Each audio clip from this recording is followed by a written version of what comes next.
नमस्कार। मेरा नाम भाऊ तोरसेकर। आप देख रहे हैं प्रतिवाद। दोस्तों, प्रतिवाद मेरा हिंदी यूट्यूब चैनल है। अगर ये वीडियो पसंद आते हैं तो प्रतिवाद को सब्सक्राइब कीजिए। दोस्तों, पाकिस्तान की हालत क्या है ये नए सिरे से बताने की जरूरत नहीं है। एक बात होती है हमेशा, आप अपने लिए काम करते रहो, अपनी तरीके की सोचो। आप जब दूसरे के लिए नुकसान की सोचते रहते हो तो आपका तो फायदा होता नहीं, उसका नुकसान हो ना हो, उसके नुकसान में आपका फायदा नहीं हो सकता। हाँ, आप ऐसे विकृत खुशी पा सकते हो, लेकिन आपका फायदा तो नहीं होगा। इसके बजाय अच्छा है कि आप अपनी तरक्की करो, अपने फायदे के लिए सोचो, अपने फायदे के लिए कुछ करो। और जब वो करते हो तो अपने आप आपकी तरक्की देखकर आपका जो दुश्मन है उसका रोना धोना शुरू हो जाता है। भारत ने सालों से पाकिस्तान की दुश्मनी होते हुए भी अपनी तरक्की पर ध्यान दिया। और आज जब भारत तरक्की करता आगे आगे जा रहा है, पाकिस्तान को हराना तो बिल्कुल मामूली बात है। लेकिन चाइना और अमेरिका को भी आज अगर भारत चैलेंज करता है तो पाकिस्तान दुखी होता है। पाकिस्तान के जो यूट्यूबर्स है, मीडिया है, इनका रोना धोना आपको यूट्यूब पर देखने को मिलेगा। और देखकर आप अचंभित हो जाएंगे कि ये लोग भारत के खिलाफ इतना क्यों बोल रहे हैं। तुम अपने लिए काम करो, भारत की तरक्की हो ना हो आपको क्या मतलब है। आप अपने लिए कुछ करो। भारत को खत्म कर देंगे, गजवाए हिंद वगैरह वगैरह बातें करते करते पाकिस्तान आज भूखा कंगाल हो गया है। वो अपनी तो तरक्की नहीं कर पाया, भारत का नुकसान करने का प्लानिंग करते करते खुद का इतना नुकसान कर बैठा है कि पाकिस्तानियों को लोग भिखारी बोलने लगे। पाकिस्तान के आज के प्रधानमंत्री शहबाज शरीफ का एक भाषण मैंने किसी यूट्यूब पर देखा। उन्होंने कहा कि मैं किसी भी देश में जाता हूं तो लोगों को लगता है, वहां के नेताओं को लगता है ये कुछ भीख मांगने आया है।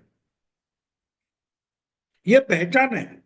और सिर्फ इतनी ही बात नहीं है, सऊदी अरेबिया ने तो पाकिस्तानी लोगों को हज और उम्रा जैसी तीर्थ यात्रा करने के लिए वीजा देना भी रोकना शुरू कर दिया है।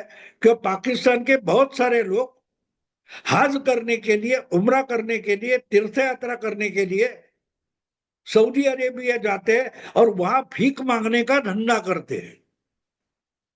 सिर्फ सऊदी में भी नहीं, अबू धाबी, दुबई, ऐसे पैसे वाले अमीर देशों में जाकर पाकिस्तानी भीख मांगने का काम करते हैं।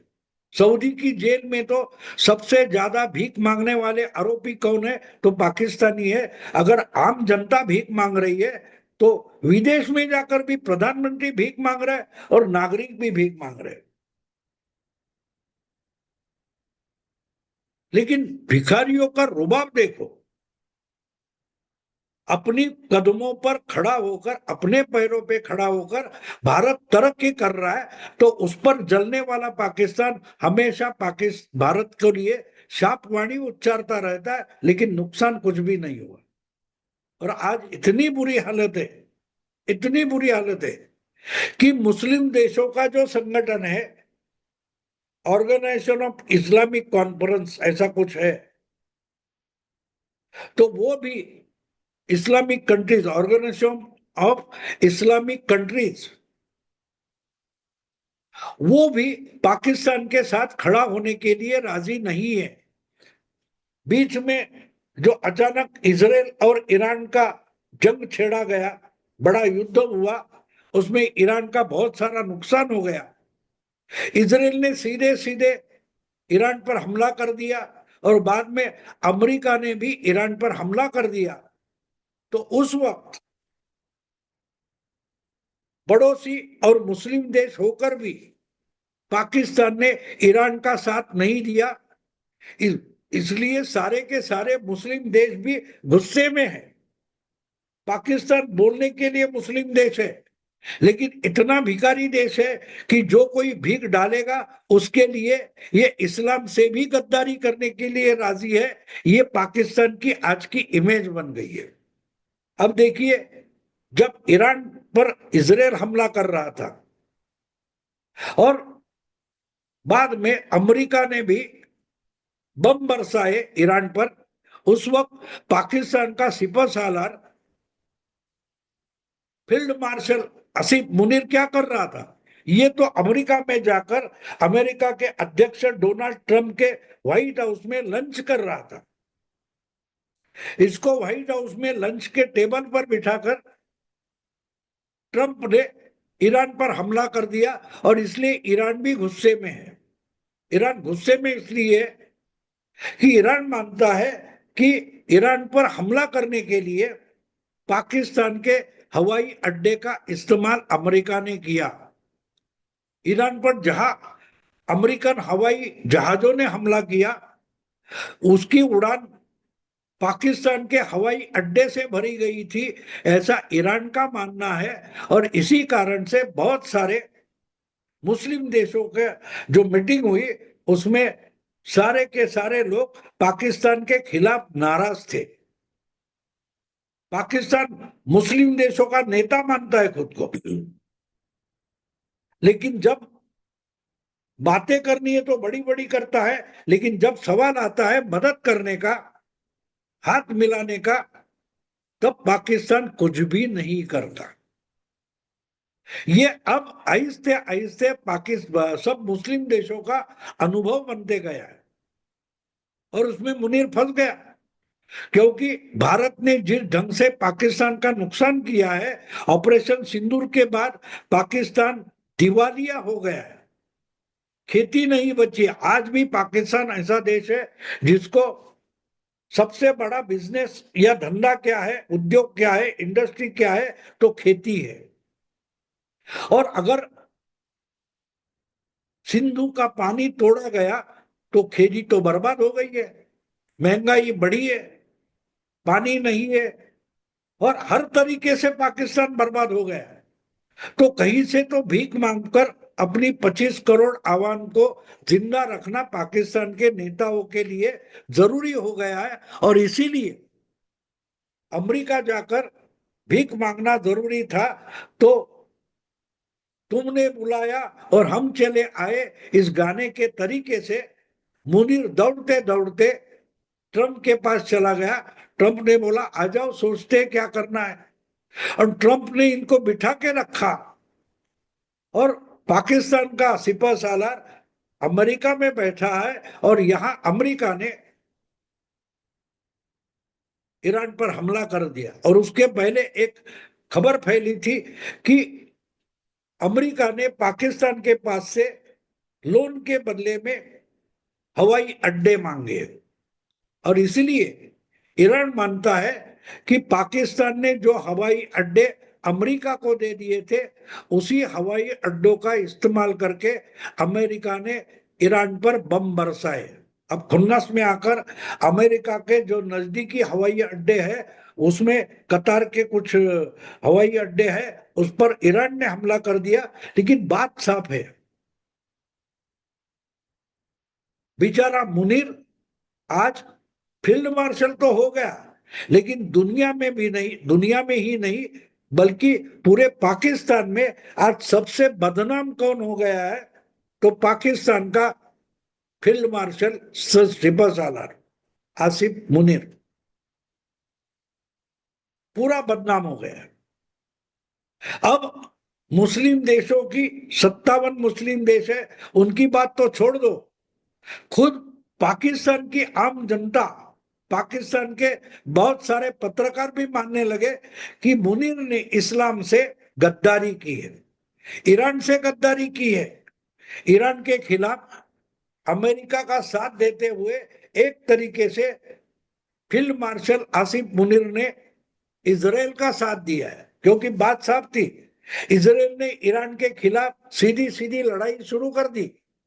लेकिन एक समय ऐसा आ गया कि ईरान के जो परमाणु हथियार है या परमाणु इंस्टॉलेशन है, उस पर हमला करने के लिए जितने तगड़े आयुध चाहिए थे, हथियार चाहिए थे, वो इजराइल के पास नहीं थे। तो इजराइल ने अमेरिका को रिक्वेस्ट की और अमेरिका ने डायरेक्टली खुद ईरान पर हमले कर दिए और इसके लिए ईरान को उल्लू बनाया और उससे भी ज्यादा आसिफ मुनीर को उल्लू बनाया। उसको दिल बुलाया कि तुमको बड़े बड़े हवाई जहाज, एडवांस हवाई जहाज F-35 वगैरह देते हैं, और ये जाकर वहां बैठ गया और यहाँ पाकिस्तानी भूमिका और पाकिस्तानी चुप्पी का फायदा उठाकर ट्रंप ने ईरान पर हमला कर दिया। तो ईरान में तो और पाकिस्तान में तो आसिफ मुनीर बदनाम हुआ, लेकिन पूरी मुस्लिम जगत में अजरबैजान हो या तुर्की भी गुस्से में है, क्योंकि तुर्की ने भारत के खिलाफ पाकिस्तान की मदद की थी, लेकिन इजराइल के खिलाफ पाकिस्तान ने ईरान की मदद नहीं की। उल्टी इजराइल के लिए अमेरिका की मदद पाकिस्तान ने की। इसका गुस्सा तुर्की और अजरबैजान को भी है, और पूरे मुस्लिम देशों का जो ऑर्गेनाइजेशन है वो पाकिस्तान पर गुस्सा हुआ है। मुस्लिम जगत में आसिफ मुनीर आज सबसे बदनाम सेनापति है। जब आसिफ मुनीर का हम देखो पिछले 2 महीने हम देख रहे, खबरें देख रहे, लेकिन आसिफ मुनीर कहीं दिखाई नहीं दे रहा है, दिखाई नहीं दे रहा है। इसी इंसान के भाषण से पहलगाम हुआ था, 2 नेशन थियरी, हम हिंदुओं के साथ रह नहीं सकते वगैरह वगैरह भड़काऊ भाषण देने वाला इंसान आसिफ मुनीर था। और भारत ने जब दहशतवादी आतंकी जगहों पर हमले किए, फिर हवाई अड्डों पर हमले किए, तो ये सुरंग में जाकर छुपकर बिल में बैठा था और बाद में अमेरिका भाग गया। अब लौटा भी है या नहीं पता नहीं, लेकिन मुझे वो सलमान खान के फिल्म के गाने की याद आती है। दबंग शायद फिल्म का नाम था। मुन्नी बदनाम हुई डार्लिंग तेरे लिए, ये बहुत पॉपुलर हुआ था गाना, सलमान खान की फिल्म थी। तो आज पाकिस्तान में ये गाना शायद अलग तरीके से गाया जा रहा है। मुन्नीर बदनाम हुआ डोनाल्ड तेरे लिए, ये शायद अगले समय में ये गाना बन सकता है पाकिस्तान में, उस पर मेमे वगैरह बन सकते हैं, क्योंकि मुनीर ट्रंप के लिए बदनाम हो गया। वर्ल्ड बैंक हो, IMF हो, वहां से लोन मिलना चाहिए, हथियार मिलने चाहिए, इसके लिए ये जाकर अमेरिका में बैठ गया और यहां अमेरिका ने हमला किया, तो ट्रंप अलग थलग रह गया और बदनाम हो गया है आसिफ मुनीर। एक तरीके से वो गाने की रिपीटेशन हो गई। वो गाने में मुन्नी थी, यहां मुनीर है, आसिफ मुनीर। फील्ड मार्शल आसिफ मुनीर बदनाम हुआ डोनाल्ड ट्रंप के लिए, इजराइल के लिए, और एक तरीके से अब मुस्लिम देश पाकिस्तान को ही इजराइल का साथीदार और भागीदार मानने लगे। तो मुनीर ने पाकिस्तान की मुस्लिम जगत ने बची कुची जो इज्जत थी वो भी मिट्टी में मिला रही। देखते हैं आगे क्या होता है। अभी रुकता हूं। अगर वीडियो पसंद है तो लाइक कीजिए, शेयर कीजिए और प्रतिवाद को सब्सक्राइब कीजिए। नमस्कार।